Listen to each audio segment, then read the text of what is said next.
The Tang and Song Dynasties in China. By Readworks. China is one of the world's oldest civilizations. Historians know that Chinese history dates back to at least 2000 BC, nearly 4,000 years before the United States became a country. However, China has not always been the country we know today. In fact, throughout its history, parts of the country were under the control of various kingdoms and warlords, and the different parts of the country were not united, but rather fought against each other for land. It wasn't until 221 BC that an emperor united various kingdoms to form the first Chinese empire. This began the reign of the Qin dynasty, which only lasted until 206 BC. A dynasty is a sequence of rulers from the same family.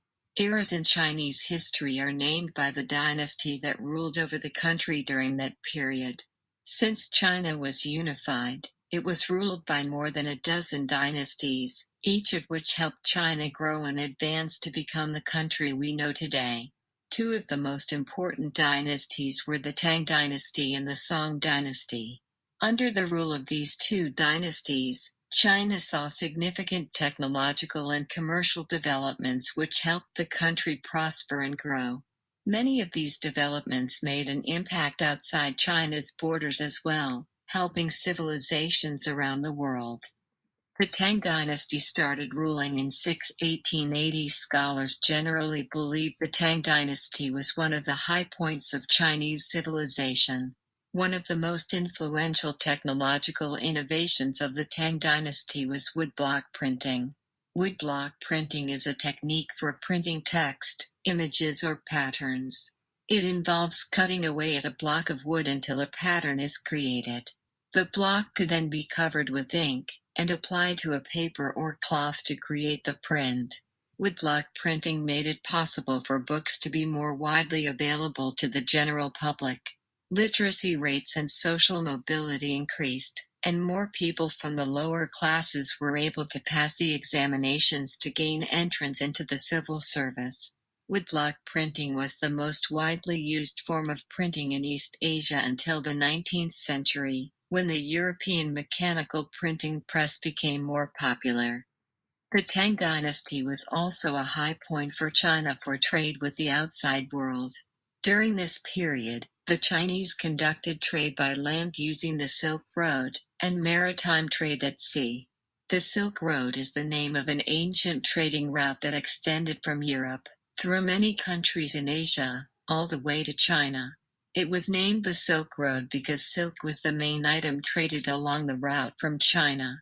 While the trading route was established centuries before the Tang dynasty, it had been closed at some point, until the Tang dynasty reopened it. During this period, the Chinese also increased their maritime presence in the Persian Gulf and the Red Sea. Thanks to the increased trade, the Chinese gained many new technologies, cultural practices, and luxury items from the 70, or more, countries it traded with. Buddhism and Islam also came to China through trade with India and the Middle East, and Buddhism became an especially important and influential religion during this period. At this height of trade and culture, China also attracted thousands of people from foreign countries who wanted to live and trade in China, bringing diverse culture and wealth to the country. The period after the fall of the Tang dynasty was filled with chaos, and the country rapidly changed hands between several different regimes. In 960 AD, the Song dynasty took power. In the eyes of scholars, the Song dynasty also ranks with the Tang dynasty in terms of economic growth, artistic and intellectual achievement. The time under the Song dynasty is sometimes regarded as the start of the Industrial Revolution in China.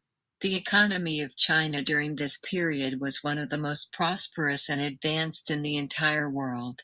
The iron industry grew more than sixfold during this period, and China continued to be an important figure in world trade, bringing iron, silk, porcelain, textiles, and much more to its trading partners. However, The most important advancement during this time was the establishment of the world's first government-issued paper money. The Song rulers created factories in several cities, employing thousands of workers just to print paper money. Today, paper currency can be seen in countries all around the world. During this period, the Chinese also made progress in weapons technology. According to scholars, the Chinese may have invented gunpowder during an earlier dynasty, but it was during the Song dynasty that it really came to prominence. The Chinese used gunpowder to create flamethrowers, grenades, cannons, firearms, and landmines. By the 13th century, these developments had reached Europe, India, and the Middle East. There were also significant developments in mathematics, astronomy, cartography, architecture, and virtually every other field of study during this golden age of the Chinese Empire. It was also during this period that the Chinese discovered a compass could be used to discern which way was north. This discovery became crucial in maritime navigation, and it is still important to us today. The Song dynasty struggled with Mongol invaders during its reign, and ultimately fell to invading forces in 1279 AD. Combined, the Tang and Song dynasties span just a little more than 600 years.